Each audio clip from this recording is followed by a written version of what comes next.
Hello and welcome to Sleep Cove with Christopher Fitton, the place to come for a great night's sleep.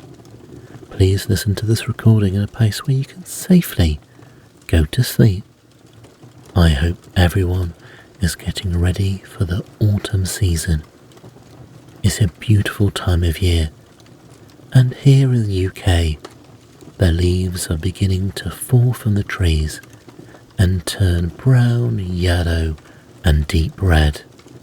I really do love autumn, and Halloween is nearly upon us. With that in mind, I've read out this beautiful story tonight. It's called A Tale for Halloween. It's not scary at all, but it's a lovely fairy tale about a brother and sister who are visiting their village's Halloween party. But on the way, as they go through their vegetable patch, they meet a talking pumpkin and an adventure happens. I really enjoyed reading the story out tonight, and I think you will enjoy it too. And remember, it's very gentle and not scary at all. So I hope you enjoy it.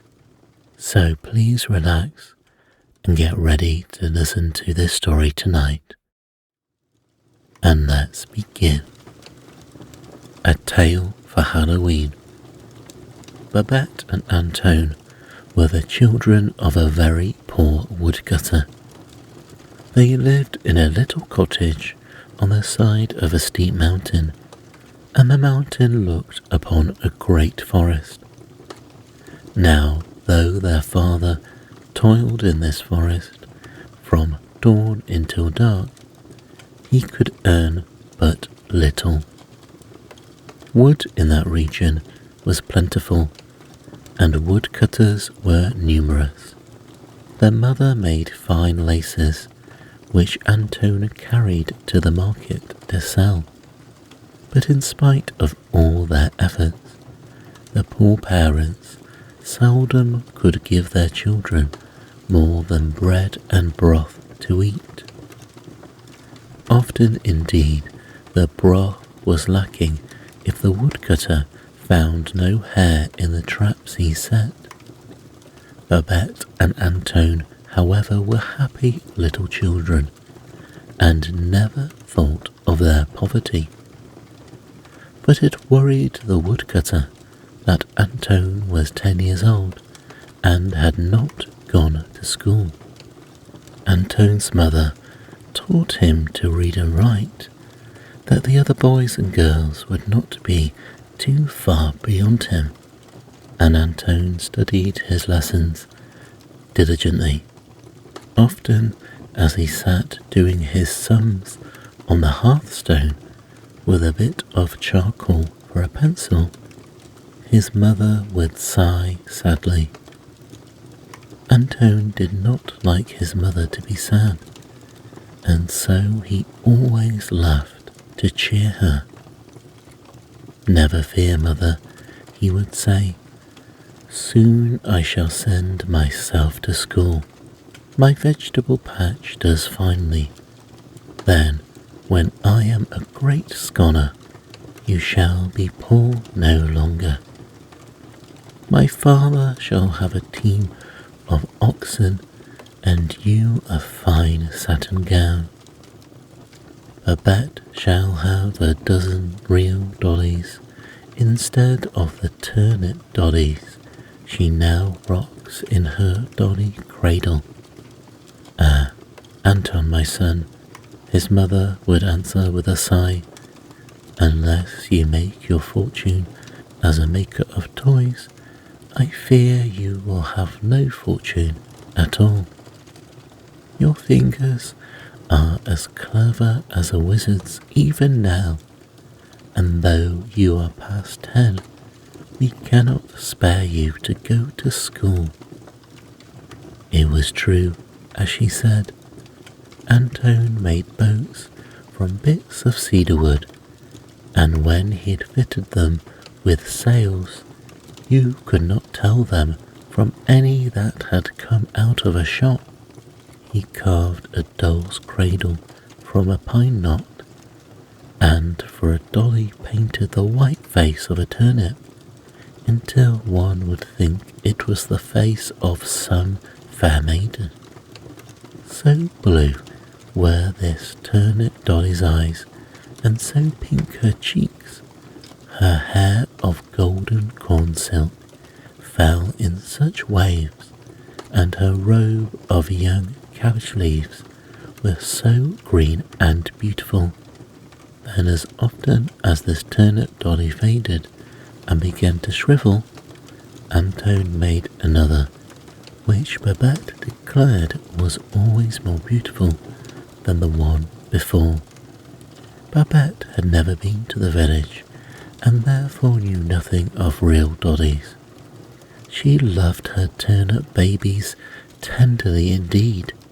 She always carried them in her arm when she went with Antone to meet their father, and sang them little songs as she rocked them to sleep. Now it happened one night in the season of Halloween that Antone sat carving jack-o'-lanterns to sell in the village. Babette, who was rocking her dolly to sleep, sat watching him. Being but 6, she knew nothing about the fun which comes with Halloween, and so she listened round-eyed with wonder to Anton, who knew all things about jack-o'-lanterns. When she heard that boys and girls, dressed like goblins and witches, frolicked in the village streets, Babette made up her mind to frolic too. "How fine it must be," she cried, clapping her hands. "Halloween must be quite like Christmas." "Not quite so fine as Christmas, Babette," answered Antone as he carved the teeth in the last jack-o'-lantern, "but Halloween is very fine nevertheless. It is comical to see the jack-o'-lanterns bobbing up and down with their faces grinning in the candlelight. And on Halloween the boys and girls play pranks on their elders that they would be well switched for at any other time. But everyone laughs and is excited on that night." Anton finished the jack-o'-lantern and piled it with a dozen more in his little cart. He would sell them all in the village when he took his vegetables to market the next day. No one else could carve such splendid pumpkin faces as Antone. "Let us go and play pranks in the village too, Anton," cried Babette. "Mother will make us goblin dresses, and there is still one great pumpkin in your garden for a jack-o'-lantern. Oh, what a frolic we shall have!" "Babette," exclaimed Antone in astonishment, "wherever did you get such a notion?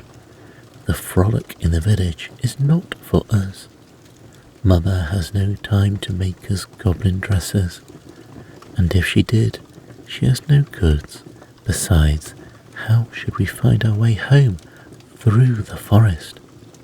"You know the way through the forest, Antone," insisted Babette, "and if Mother cannot make us goblin dresses, we shall go without.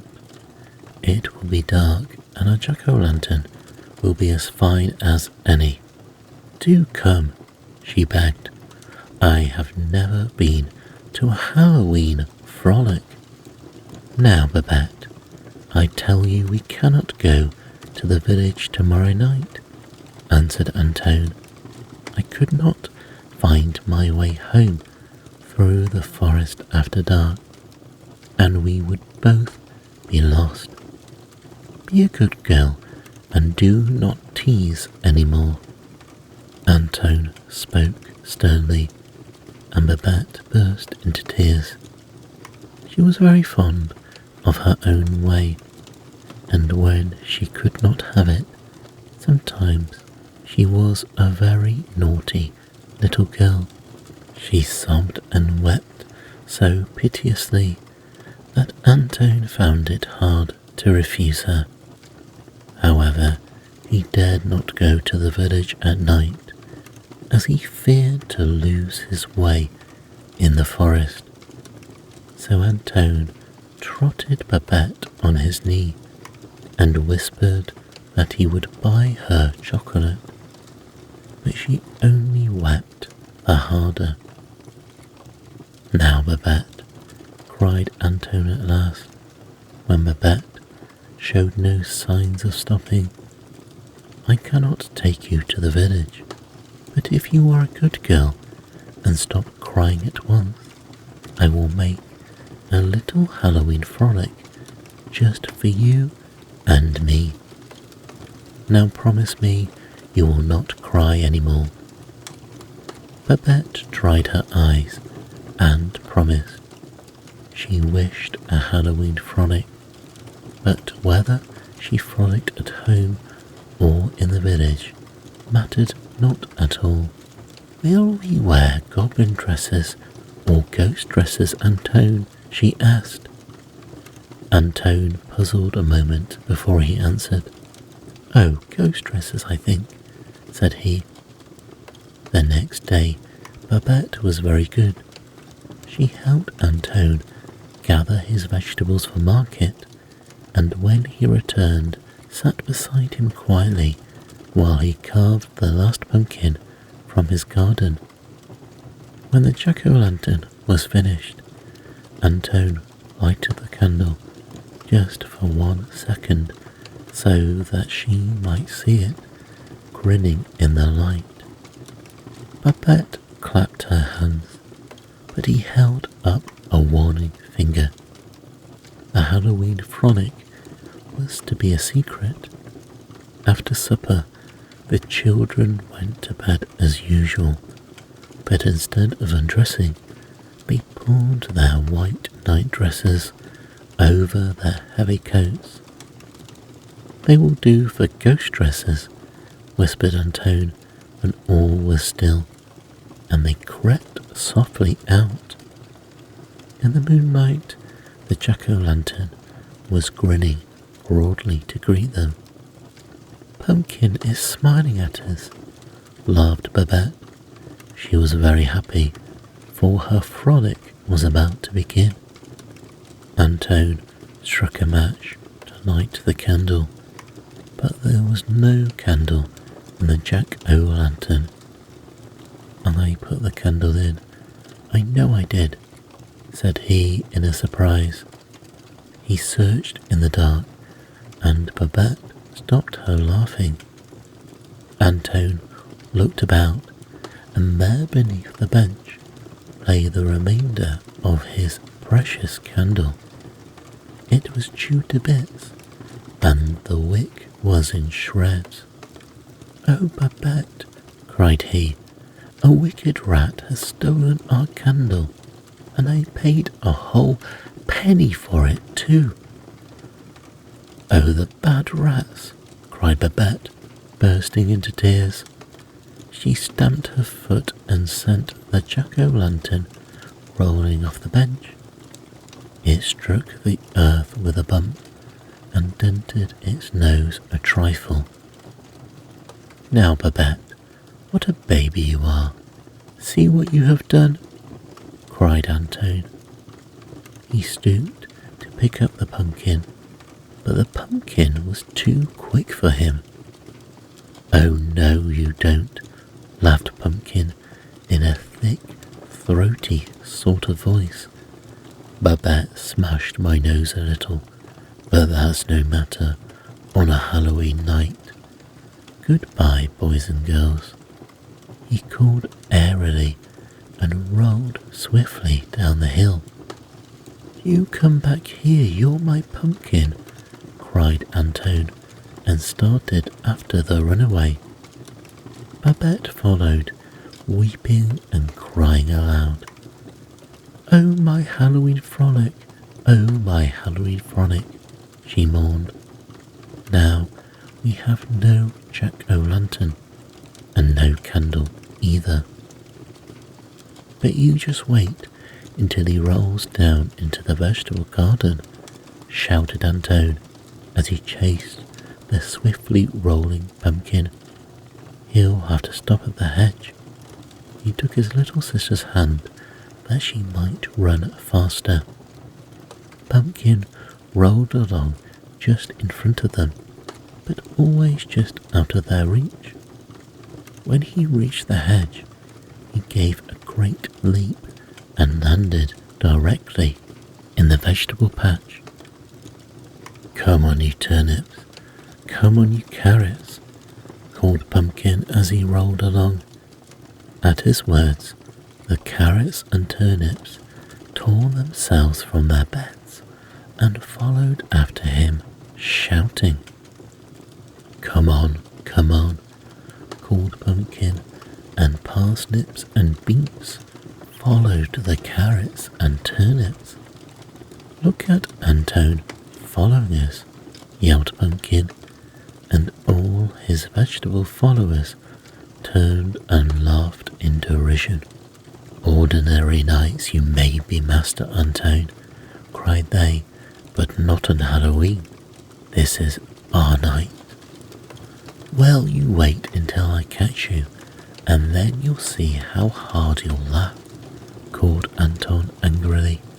To see his vegetable patch laid waste made him furious.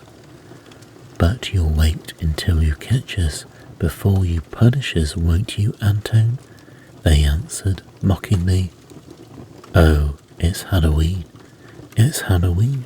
sang Pumpkin, turning handspring as he rolled along, and the rest of the vegetables did cartwheels as they went careering after him. They looked like a dozen market stalls upset on the hillside, and poor Antone nearly wept when he thought of his loss. He followed them with determination.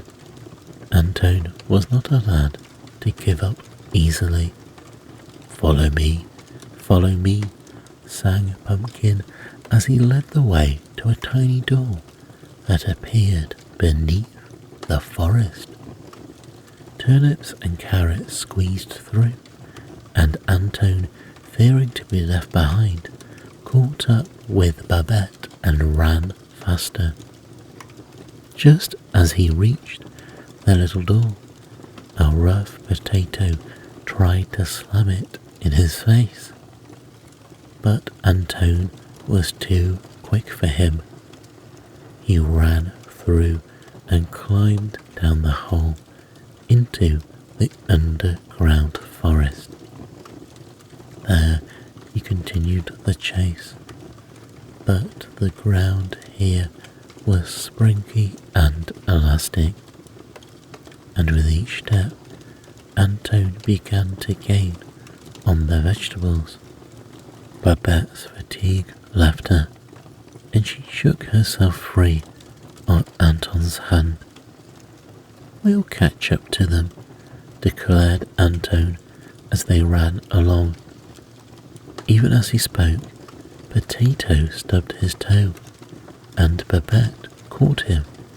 She held him firmly, although he squirmed and tried his best to get free. "Help, help," bawled Potato when he saw he was a prisoner. "Oh, Pumpkin, wait for me," he cried. The tears streamed from every one of his eyes, and he looked truly sad. At his cries, Pumpkin turned around, and all the vegetables followed their leader. "Come now, Antone," began Pumpkin in a persuasive voice.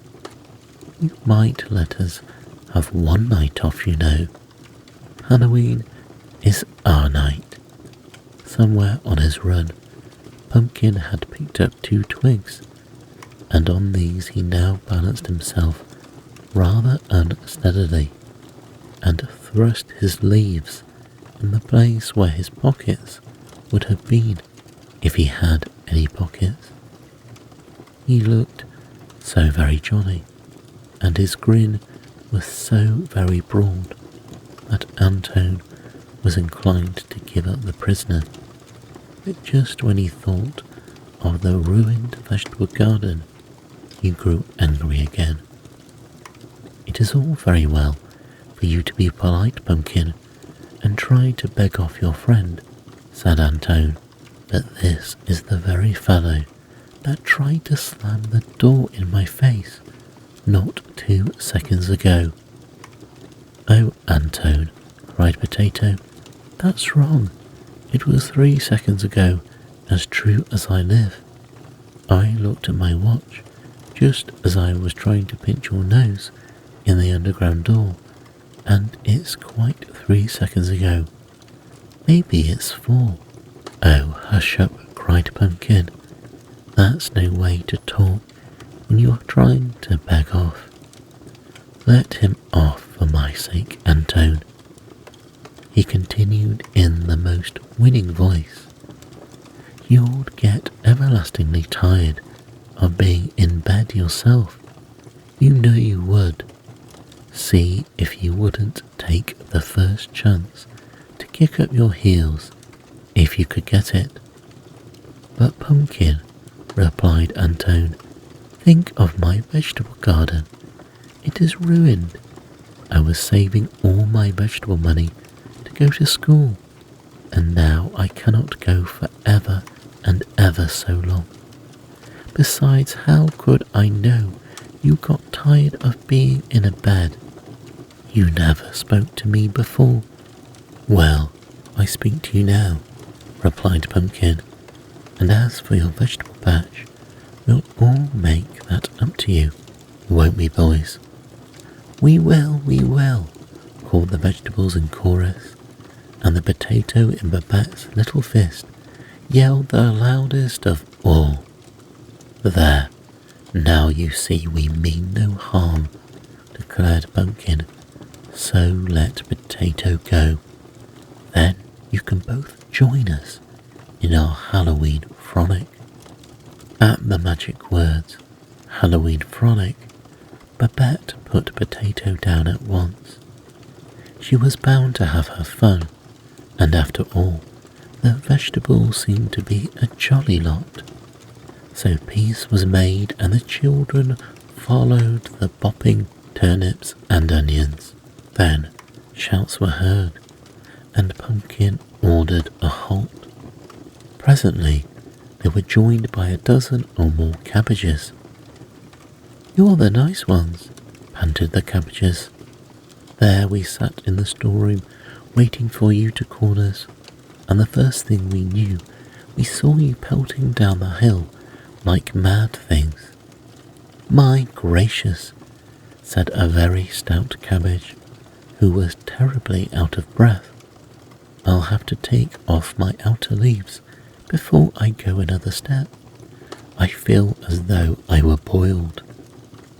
Antone recognized the cabbages at once. "You are Father Manette's cabbages, are you not?"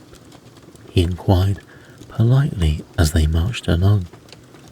"Why, if it isn't little Antone, the woodcutter's son," exclaimed the very stout cabbage. "Yes, we come from Manette's farm. Mother Manette saved us for a pickle, but we fooled her and slipped out of the storeroom when she was not looking. Oh, we cabbages are not so green as we look." The cabbages all laughed, and Antone was surprised to find that he laughed too.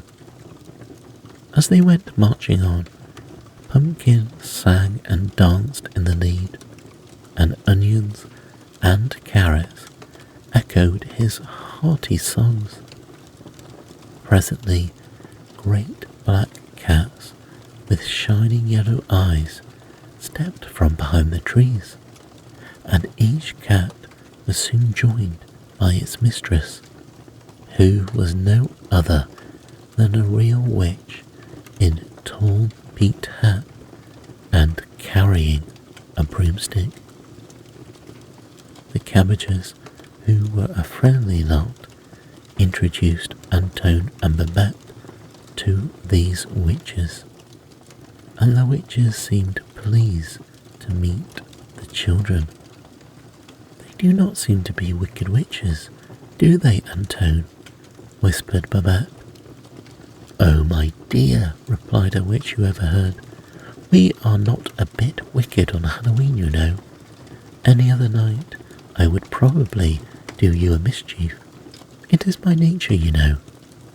She reached in her bag and handed Babette a peppermint.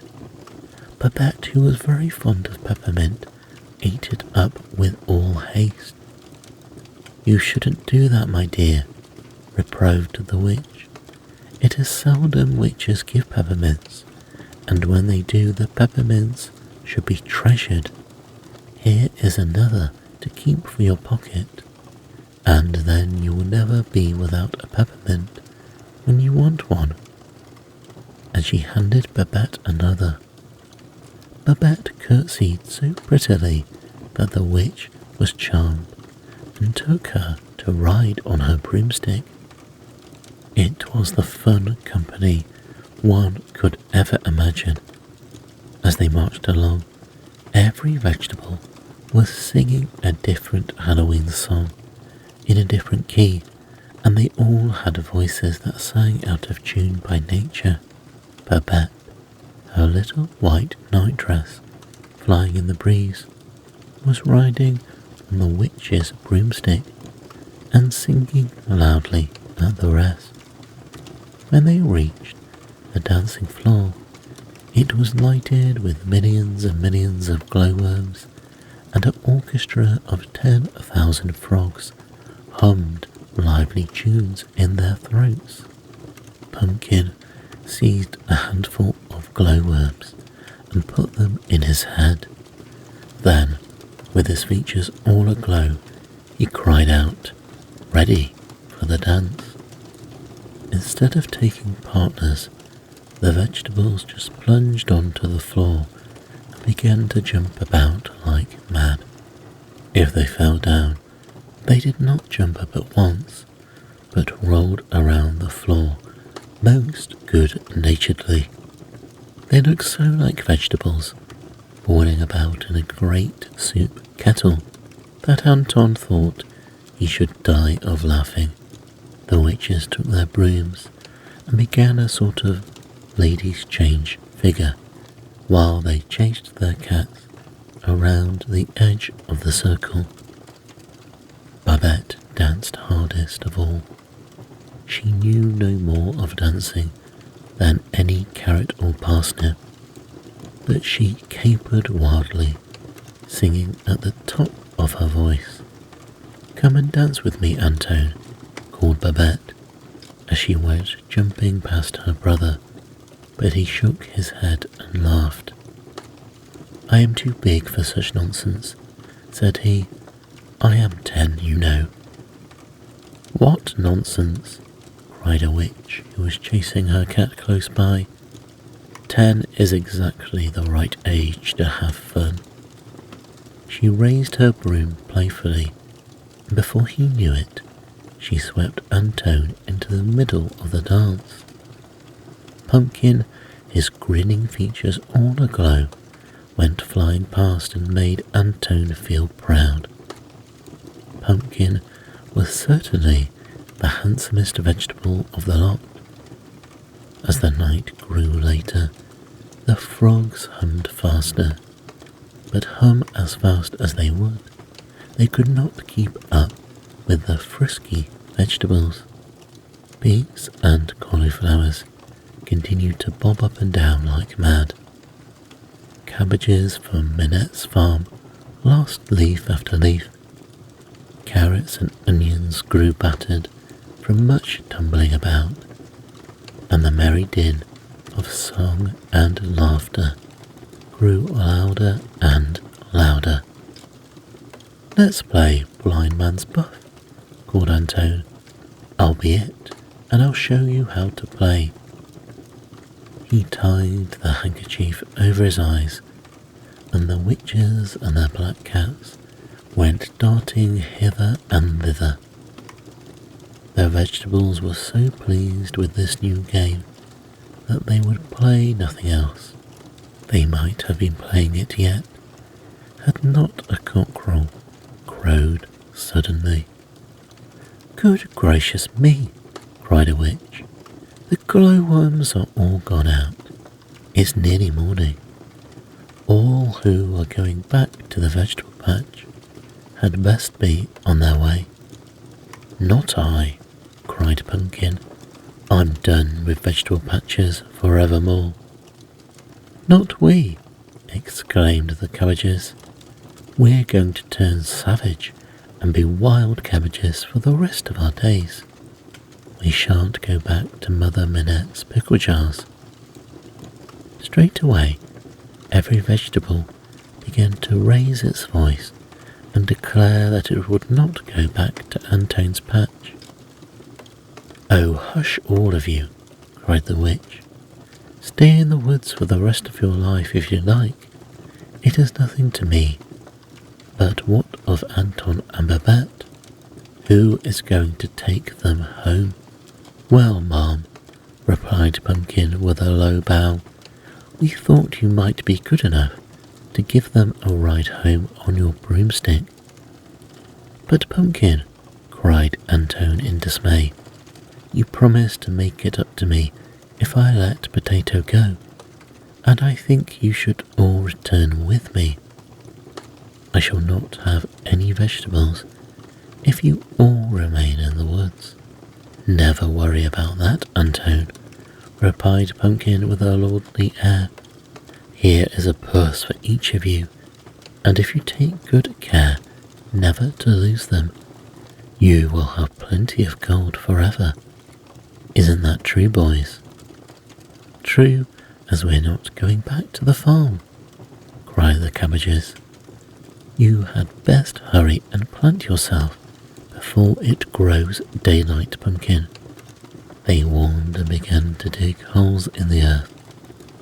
Before Anton and Babette had mounted the witch's broomstick, all the carrots and turnips, and even Pumpkin, were all tucked up in their sandy beds. They called a faint goodbye as the children sailed off with the witch. "Oh, what a beautiful Halloween frolic," sighed Babette as she leaned her head on Antone's shoulder and fell fast asleep. The broomstick flew with the swiftness of an eagle, and the witch warned Antone to hold Babette with a firm grasp. One by one, the stars went out as they sped across the sky. The cat steered and seemed to know the exact way to the woodcutter's cottage, but just as the dawn was breaking, the broomstick glided down to Babette's window. The witch shook hands with Antone, and the black cat politely jumped off to help Antone with his little sister. Before the good creature could mount again, the broomstick was off like a whirlwind, and it was left behind. "This broomstick is so wild, I cannot stop it," called the witch from the clouds. "Keep good care of my cat until next Halloween." Antone put Babette in her little crib and made the black cat a comfortable bed in the kitchen. Then he lay down to sleep and dreamed of the Halloween frolic until he was wakened by his mother. "Come, Anton," she cried, "I have good news for you. Only look from the window and see the great black cat without a single white hair that sits washing his face in the sun. Such a cat, coming to us on Halloween, will surely bring us good luck. But come, my child, get up, for the sun is high, and it is time for you to dig your vegetables for market."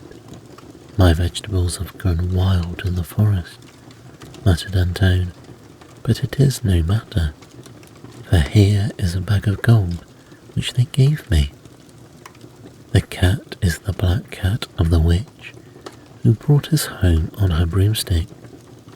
So let me sleep, mother, for I am weary with dancing at the Halloween frolic.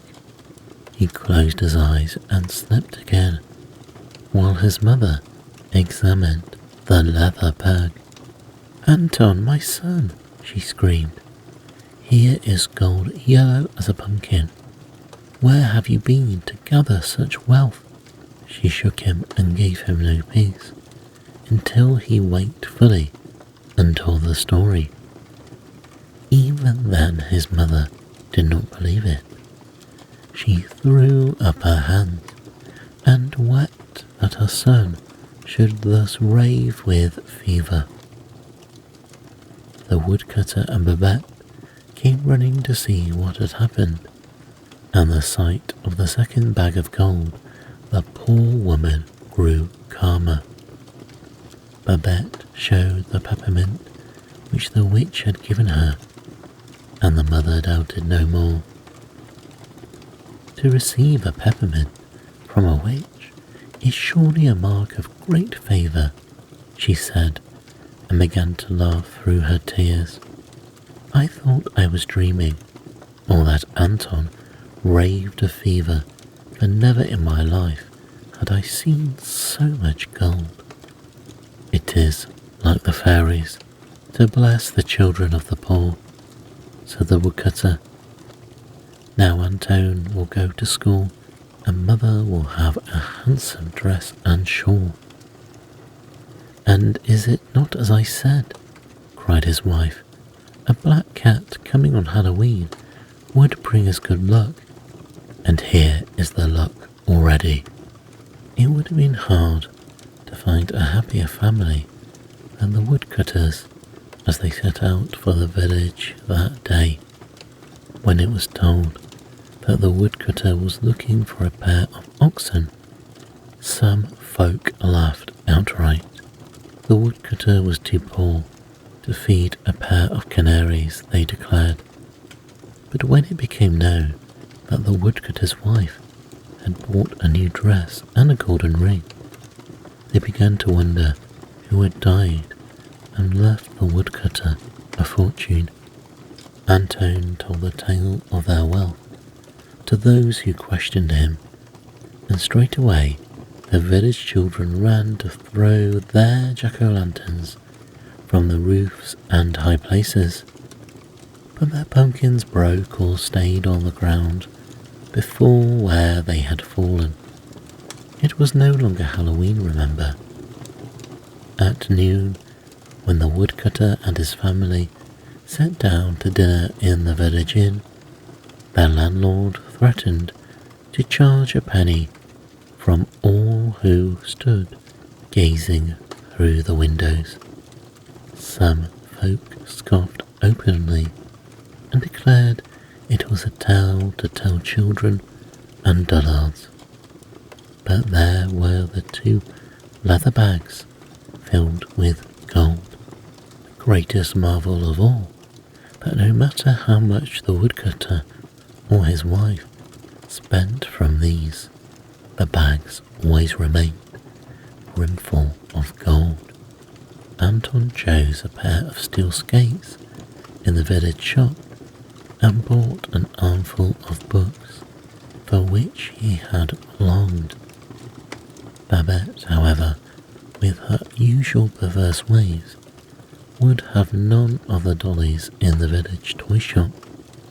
They were ugly, she declared, and their cheeks were not pink and beautiful as were the turnip dollies Anton made for her. And ever after, the woodcutter and his wife were no longer poor folk. They had white bread and even butter every day of their lives, and on Sundays and holidays they had roasted fowl for their dinner. Anton went to school, and Babette had an embroidered frock which was the envy of every child in the village. Their mother no longer sighed as she went about her household tasks, and neither did she strain her eyes making fine laces for the market.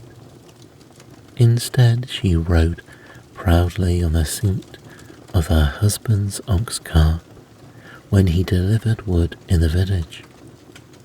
Sometimes she even drank tea with the mayor's wife. Visitors from far and near went to see the famous spot where Anton's vegetables all ran away one Halloween night. And to this day, there lives not a man who can make grow on that land cabbages or turnips or any other vegetable, although in a spot in the forest not far off, cabbages and pumpkins and all such vegetables grow wild. Each year, as regularly as Halloween came to mark the harvest time, Anton and Babette mounted the broomstick with the witch and rode off to the Halloween frolic. There they always found Pumpkin grown rounder and jollier than the year before, and they always rode home across the sky just as the dawn was breaking. The black cat became so fond of Babette that it never again rejoined its rightful mistress, but remained with the woodcutter and his family, and brought them good luck for the rest of their days.